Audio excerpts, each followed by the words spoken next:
राम राम संगवारी हो। मैं आ रहा हूँ परसोली मोर ससुराल के खेत घूमे पर। खेत में बोआ है चना बटरी और पीला पीला जो दिखत ना और सरसों। और आप मन ए पार देख लो मोर पीछे में बर के पेड़।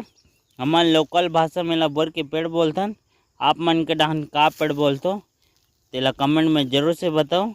और कुछ बर के फल ना मैं तोड़े यहाँ बिने घलों को ये पापा बताते से कि ये बोर है ना बहुत मीठा है करके और कीड़ा भी नहीं लगे करके।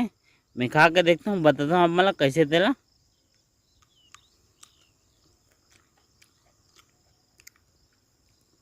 वाकई में बहुत मीठा है, कीड़ा भी नहीं लगे हैं।